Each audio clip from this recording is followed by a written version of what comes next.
Hello student, welcome back to this channel. Today I am going to start with some new question of psychology which are very important for UGC NET and other competition exam. Let's start. Frightening dream in REM sleep are known as. REM sleep में जो डराने वाले सपने होते हैं उनको क्या कहते हैं? Night terror, night mayor, night horror, night fear. देखो इसमें जो इसका आंसर है वो है नाइट मेयर। नाइट मेयर क्या होता है कि जब सो रहे होते हैं वो सपने तभी आते हैं, तो उस समय ये डरावने सपने होते हैं, इनको डरावने पूरे सपने बोलते हैं। नाइट टेरर, हॉरर और फियर ये सभी रात को वैसे ही डर होते हैं, एक तरह का फोबियाज होता है, परंतु जो ये नाइट मिरर है वो एक नींद की समस्या है। फ्राइटनिंग ड्रीम जो है नींद का डिसऑर्डर है। नेक्स्ट क्वेश्चन इज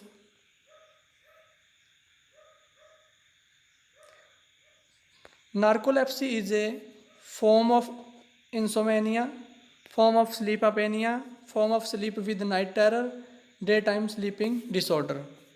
नार्कोलेप्सी क्या होता है कि एक ऐसा डिसऑर्डर है जो ड्रीम स्लीप डिसऑर्डर है।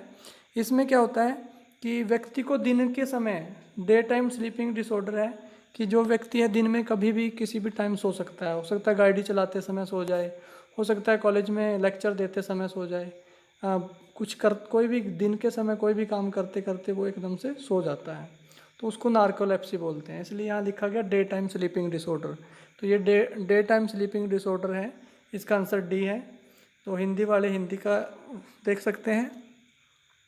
तो वैसे इस तरह की कोई भी साइकोलॉजी का जो इम्पोर्टेंट है तो इंग्लिश को ज़्यादा प्रेफरेंस आपते हैं तो ज़्यादा बढ़िया रहेगा।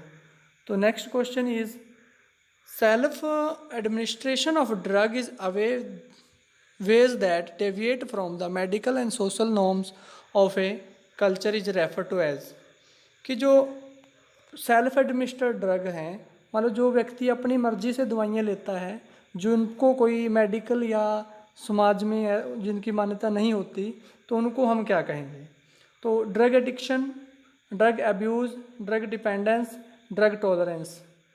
तो ये जो जिनको समाज या मेडिकल साइंस जिनकी अलाउ नहीं करती उसको हम लेते हैं, तो ड्रग यूज़ अब्यूज़ हो जाएगा। वो ड्रग का एब्यूज़ मतलब वो यूज़ नहीं हो रहा है, ड्रग का एब्यूज़ कर रहे हैं, तो उसको इसका आंसर भी हो जाएगा।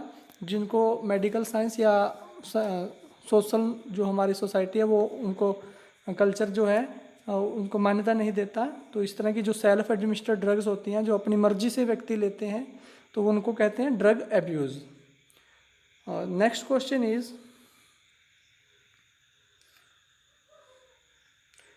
The terms downer is associate with.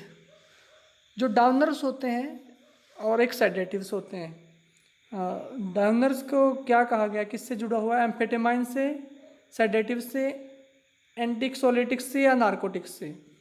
तो देखो जो एक डाउनर होते हैं, एक अपर होते हैं। डाउनर जो होते हैं हमारी बॉडी की जो एक्टिविटीज़ हैं, मान लो एक्टिविटी बढ़ गई हैं तो उसको कम करने का काम करते हैं। तो डाउनर जैसे हमारे मान लो भी ब्लड प्रेशर बढ़ गया है तो दवाई देते हैं, तो ब्लड प्रेशर को डाउन करने की दवाई देते हैं ना। इसी तरह से अगर हमारे ब्रेन की कोई एक्टिविटी बढ़ गई है, जरूरत से ज़्यादा हम मोटर एक्टिविटी कुछ कर रहे हैं, तो उसको कम करने के लिए तो जो ड्रग्स ली जाते हैं जो हमारे, उनको डाउनर बोलते हैं, ताकि बॉडी का जो वो बढ़ा हुआ लेवल है उसको डाउन कर दिया जाए। परंतु अपर जो इसके अपोजिट होते हैं, अपर्स में क्या होता है कि अगर व्यक्ति मान लो बॉडी काम नहीं कर रहे तो उसको फिर अपर दिए जाते हैं, डाउनर नहीं दिए जाते, ताकि उसको बॉडी काम कर उस लेवल तक के अचीव कर सके या उस लेवल से ज़्यादा काम कर सके। तो वो इसके लिए जिस क्वेश्चन का आंसर 14 क्वेश्चन का आंसर जो है हमारा आंसर नंबर 2 बी हो जाएगा इसका। Downer is associate with sedatives. Sedatives जो है हमारी एक्टिविटीज़ को डाउन करते हैं। नेक्स्ट क्वेश्चन इज, तो यहाँ हिंदी में आप हिंदी वाले देख लो, यही बिल्कुल वही लिखा हुआ है, तो कुछ ज़्यादा अंतर नहीं है। तो next question, which of the following is not a pictorial Q. तो इसमें से पिक्टोरियल क्यू कौन सा नहीं है? Interposition, linear perspective, textual gradient, तो और ओकुलेशन जो है, ये तीन जो फर्स्ट थ्री हैं, interposition, linear perspective and textual gradient, ये तीनों ही हमारे जो हैं पिक्टोरियल क्यों हैं। तो और जो हमारा ऑक्लूजन है ये हमारा जो है पिक्टोरियल क्यू में शामिल नहीं होता। परसेप्शन वाले लेसन में से ये क्वेश्चन है, तो ये इसको देख लेना। और नेक्स्ट क्वेश्चन इज, तो ये इसकी हिंदी भी दे रखी है, तो यहाँ से इसको हिंदी मीडियम वाले अगर पढ़ना चाहो तो यहाँ से देख सकते हो।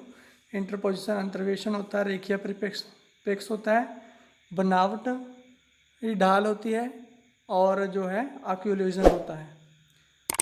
तो ये इसका डी आंसर आ जाएगा। तो next question is, phobia are acquired through. Phobias को किस तरह से हम एक्वायर करते हैं। तो फोबियाज एक्वायर्ड पास्ट एक्सपीरियंस से, क्लासिकल कंडीशनिंग के माध्यम से, ऑपरेंट कंडीशनिंग के माध्यम से, इंसिडेंटल कंडीशनिंग के माध्यम से। देखिए जब भी फोबियाज एक्वायर किए जाते हैं तो फोबियाज जो है हमारे क्लासिकल कंडीशनिंग के माध्यम से हम उसको एक्वायर कर लेते हैं। तो फोबिया जो है हमारे जो उनको हम क्लासिकल कंडीशनिंग जो है उसके माध्यम से हम जो एक्वायर कर लेते हैं, सीख लेते हैं। तो नेक्स्ट क्वेश्चन इज, तो यहाँ से आप हिंदी में देख सकते हैं शास्त्रीय कंडीशनिंग, ये क्लासिकल कंडीशनिंग को कहा गया है। तो क्लासिकल कंडीशनिंग, ऑपरेट कंडीशनिंग, आकस्मिक कंडीशनिंग जो है इसमें बी आंसर हमारा हो जाएगा 16 नंबर क्वेश्चन का। Next question is, cumulative record was devised by. Cumulative record जो होते हैं उनको किसने उनको रिकॉर्ड किया था, किसके द्वारा वो किया गया था, ये इसका आंसर आ जाएगा स्किनर। तो यहाँ पर सी आंसर सही है। सी आंसर जो है हमारा 17 क्वेश्चन का कम्युलेटिव रिकॉर्ड्स का, इसमें क्या था, तो एक जब रेट को इन्फोर्समेंट दिया गया था तो एक 3 ग्रुप लिए गए थे। इसमें एक ग्रुप को तो रेगुलर ही इन्फोर्समेंट दिया गया था, दूसरे ग्रुप को 11वें दिन के बाद दिया था, और तीसरे ग्रुप को दिया ही नहीं था। तो इसलिए उन तीनों की परफॉर्मेंस देखी गई कि जिसको रेगुलर पर दिया गया उसकी परफॉर्मेंस क्या है, जिसको 11वें दिन के बाद दिया तो उसकी परफॉर्मेंस क्या है, लास्ट जिसको लगा था जिसको दिया ही नहीं उसकी परफॉर्मेंस क्या है। तो 17 डेज़ का ये एक टेस्ट करके देखा गया था। तो आप ये लर्निंग वाले लेसन में है, स्किनर ने इसको किया था। तो नेक्स्ट क्वेश्चन इज,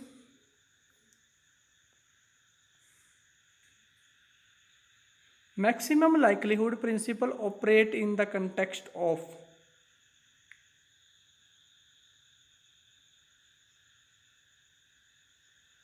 तो ये maximum likelihood principle operate in the context of, ये परसेप्चुअल ग्रुपिंग के सिद्धांत जो है अवधारणात्मक समूहीकरण में संचालित होता है। अधिकतम संभावना सिद्धांत के संदर्भ में संचालित होता है। किसके संदर्भ में होता है, तो परसेप्चुअल ग्रुपिंग के। Top down processing by directional activation या लर्निंग में ये नहीं आता। तो इसका आंसर है ए। 18 क्वेश्चन का answer A. Next question is, secondary reinforcement are reinforcer are known as. जो सेकेंडरी रिइंफोर्सर हैं उनको क्या कहते हैं, उनको सेकेंडरी रिइंफोर्सर को कहते हैं कंडीशनड रिइंफोर्सर। कंडीशनड रिइंफोर्सर कहते हैं सेकेंडरी। इसका आंसर सी हो जाएगा। 19 नंबर क्वेश्चन का आंसर है सी आंसर है। तो ये सेकेंडरी रिइंफोर्सर को सेकेंड कंडीशनड रिइंफोर्सर कहते हैं। Which of the following is not a characteristics of behavioral preference hierarchy advised by Premack?